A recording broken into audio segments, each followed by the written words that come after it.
ഇതിഹാസങ്ങളുടെ പുതിയ ഇന്റർപ്രിട്ടേഷൻസ് കുറെ ഉണ്ടായിട്ടുണ്ട്. പക്ഷെ ആരും രാവണ സീതാ പരിണയം ചിന്തിച്ചിട്ടില്ല. പക്ഷെ ജനകപുത്രി മൈഥിലി, നീ ഇപ്പോഴും ഒരു രാമന്റെയും സ്വന്തമല്ല.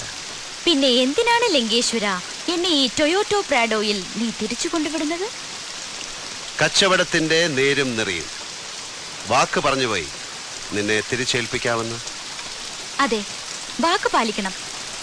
ശ്രീനിവാസൻ നമ്പ്യാരോടും വാക്ക് പറഞ്ഞുപോയി. നമുക്ക് വീണ്ടും ജനിക്കാം. ഈസ്റ്റ് കോസ്റ്റ് വിജയന്റെ ആൽബത്തിൽ ഒരു പാട്ടുണ്ട്, നിനക്കായി തോഴി പുനർജനിക്കാം, ഇനിയും ജന്മങ്ങൾ ഒന്നു ചേരാം. ആലൈന, ഒരു നിമിഷത്തിന്റെ സവാരി ഗിരിഗിരി മാറിപ്പോയാൽ ഞാൻ തീരുമാനിച്ചു പോകും നിന്നെ ആർക്കും കൊടുക്കില്ല എന്ന്.